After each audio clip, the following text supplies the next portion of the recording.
Hi everybody, welcome back to my channel. Thank you so much for joining me. This is going to be the first video of my moving series. For those of you who are new here, I typically post vlogs every Friday, but I am moving downtown Toronto and I have had more recent experience with the rental market in Toronto, which is a lot of fucking money. I just did not associate how much work goes in, how fast units get rented. I wanted to share with you guys all the things that I've recently learned, all the things that if you are looking to move as well, not necessarily just to Toronto, but like anywhere really, things to keep in mind when you are planning to move because there are costs associated with moving, obviously. Me and Aidan are moving in together, so I'm not going to be living alone, and I'm so excited because it's in the building that I wanted. I'm going to be going through all the tours and everything like that with you guys. If you are new here, make sure you like, comment, and subscribe. And if you aren't new here, I'm sorry this isn't a vlog, but I hope this is still entertaining for you. There's going to be plenty of vlogs coming up, a lot of moving vlogs. I'm going to be adding it all to a complete separate playlist.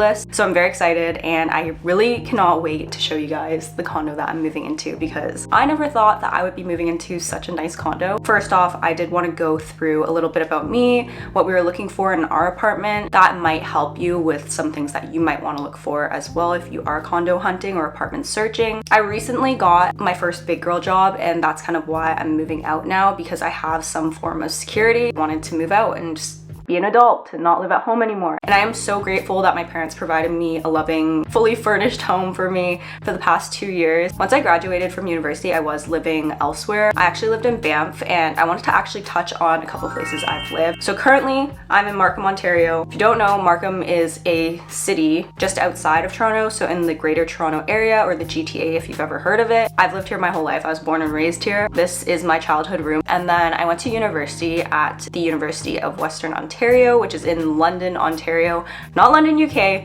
London, Ontario. And I can tell you, they are two completely different fucking things. Rent there wasn't too crazy. In London, I think I paid anywhere from $500 to $575 per month. And that would be for like a shared house. And then I actually lived in Banff for 2 summers. I'm sure you've all seen pictures of Banff, Alberta. It's so beautiful. It's very nice because if you do work at the Fairmont, which is where I worked, they provide staff accommodation if you'd like. And it is relatively cheap for living in a national park. It's about $400 a month. And they also do give you like a meal plan, so you get to eat in the staff canteen. So honestly, not terrible. And you share a room with one other roommate, most likely. In my first year there, I did share a room with 2 girls, but I knew them, so it was fine. And it was taken directly off your paycheck, so you never really saw it. But as you can see, are nowhere near the cost of living downtown Toronto. So budgeting sheets are very fucking important. Some features that we were looking for in our apartment, for us, one of our biggest things was natural light. Aidan currently lives in a townhouse that is completely obstructed by another building. It doesn't help because his interior is also very dark. And then, as you guys probably know and assume, every YouTuber thrives in natural light. Aidan and I are just like not morning people, so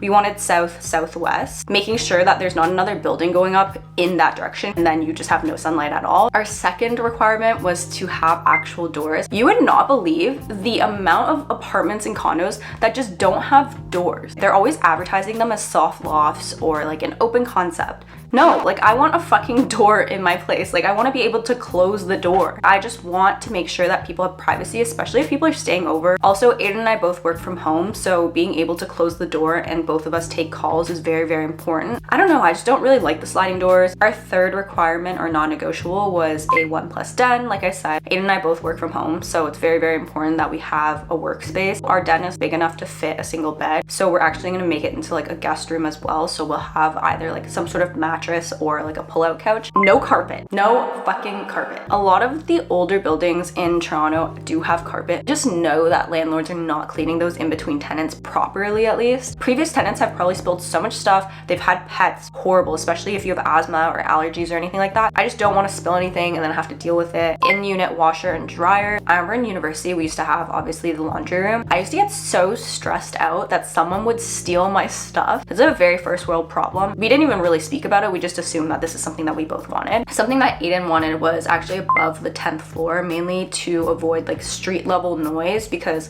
like I said, he currently lives in a townhouse and you can hear everything. I'm such a light sleeper, so it's probably a good thing that Aidan included that. And also just better lighting, better view. Aidan used to live in an irregular shaped condo. It's like one with like slanted walls where architectures are like, this looks great, this looks amazing from the outside. It is not ergonomical at all. You end up having a lot of wasted space. We just wanted a normal shaped shaped apartment. Another thing that I recognized in a lot of apartments was the fact that a lot of them had like support beams. I just really didn't like them. Just take up so much room in a already tiny apartment. Another thing is I have a car, so we were looking for a unit that offered us parking. I was watching another YouTuber talk about their moving series and them moving downtown, and a year ago she said that she was paying $100 a month, and now average it's $200 a month to park a car.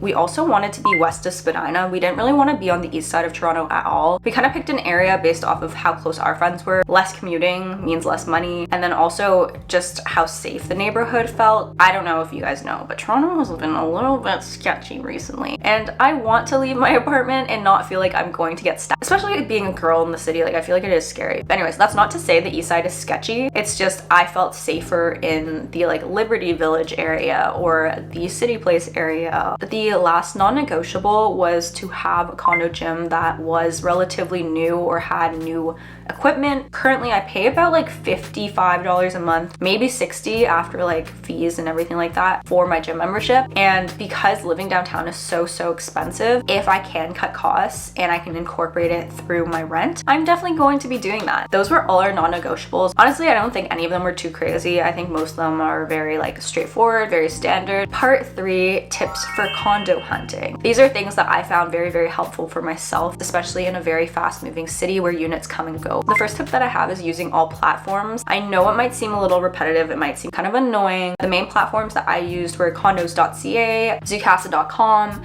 Facebook Marketplace even. If it's a good unit, it's gonna go so fast. You might see the same listings on all 3 platforms, but there might be the odd one out that shows up on Zoocasa before it shows up on condos.ca or Facebook. You can jump on that immediately and book a showing because it will go and people are ready to drop money if it is perfect for them. And something that happened to us that I wasn't really expecting was people putting deposits down before even seeing the unit, which really sucked because we did like the unit and I'm gonna be showing you guys it. We did get to see it afterwards, which was kind of weird, but I guess because the tenant already agreed to our schedule. Aidan and I were both on the platforms day in, day out. The second tip I would have is to have a Google Drive or a shared folder on iCloud and essentially putting in all your needed documents or paperwork for a rental. This is something that I decided to do with Aidan just because both of us are living together. Obviously, if you are just a sole person living alone, it'll be a little bit easier. I'd still recommend a folder of some sort just so that all your documents are in one place. But I think when you're living with roommates, it's so hard sometimes because everyone's schedules are different. You might as well just have everyone's information if you need to jump on something immediately and just have everything there already. Some things that we included were, I'm gonna read off my screen because there was a lot of fucking things that we needed to include. A completed Ontario real estate rental application. If you do use real estate agent, they will give it to you ahead of time so you can fill that out. IDs, credit report, 2 recent pay stubs, and then the last thing is a letter of employment. Sorry, my camera died. Number 3,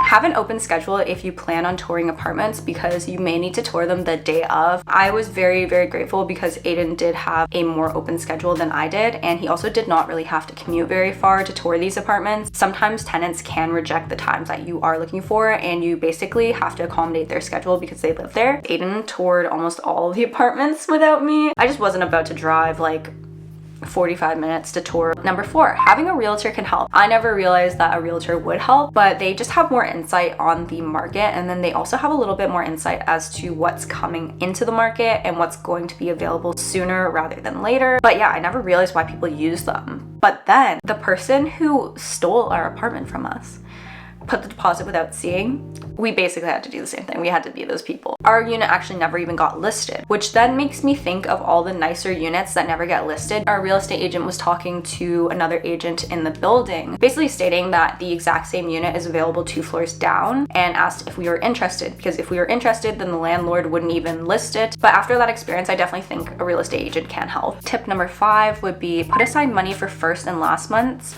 and a key deposit, because I did not know about the key deposit. No one told me about a damn key deposit, and that shit was $400, okay? Like I said, units move quick, so you want to make sure that you have the first and last months and a key deposit available to send over. Have a building or area in mind. It actually helps a lot because you're able to narrow down your search, whereas if you are just looking like all over your city or all over Toronto, for example, there are so many neighborhoods, and if you haven't visited, I'd also recommend visiting the neighborhoods because you can live in really sketchy areas and have no fucking clue. ICE condos, for example, in Toronto are very infamously known to be a complete Airbnb hosting type building. If you live there full time, it's not something you want to deal with. You don't want random strangers coming into your building every single fucking day. That's just a safety hazard. You don't know who's coming into your building. They're not registered. You can always fix something inside your condo that you don't like love, but you can't really fix the neighborhood or like the crime rates that go around outside of your building. If you find a building that you like, jot down the things that you actually like about it and then use that as your non-negotiables. Then your real estate agent can help you find a building that suits everything that you need and want. If you commute, make sure you check how the commuting is during the time that you normally commute. Does that make sense? You gotta make sure that you're able to get to the places that you need to get to. Now I want to go through the apartment tours that I had. It also was super messy because the tenants were moving out at that point. One thing I really just did not like was the darker interior front hallway closet. It was actually massive. That was super tall as well. Great extra storage to have. Brand new appliances, which I appreciated because I do like to cook. Really love the warm wood details. And I also really liked above the kitchen peninsula, I want to say. Strangely, this unit only had like a 2-in-1 washer dryer.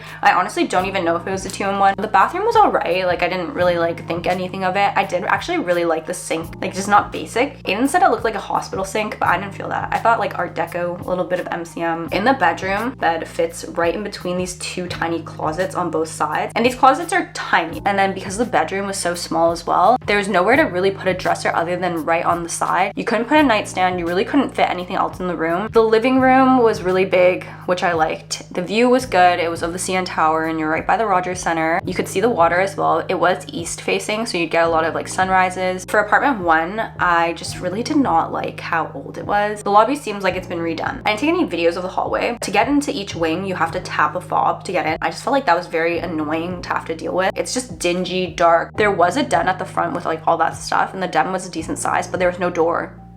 So like, where the hell are we all supposed to work? The second apartment looks literally identical to the first apartment. This one didn't have a giant front hallway closet. They put like an open concept with these little shelves. The den in this place was also very, very small. No door again. They are completely different buildings, but I guess they must have been built by the same builder. Appreciated that they were renovating things. They had a good view. They had tall ceilings. They had great windows. Don't really understand why they weren't replacing any of the appliances, but then they left like the counter and like the kitchen island and the little shelf that sits above that warm wood color, which just did not match. In this apartment, I think there was literally no storage. In the bedrooms, they took out the closets, the little closets I didn't like, which I appreciated, but then there's no closet at all in your bedroom. In between the bedroom and the washroom, there was a little closet in between, but that's just the washer and dryer, which this unit actually had both of them. I have stuff, like I need to put my stuff somewhere. The bathroom tiles, I just did not like them. I was not feeling the bathroom tiles. Apartment 3 was a newer building, which we really, really liked. It did have a sliding door for the den, which was okay, but like obviously didn't love it. Brand new washer and dryer, which made it very easy to do laundry. Bathroom is just absolutely beautiful. And then I liked lighting behind the mirror that went around. I thought that was very like luxe and felt very nice. I love, love, love that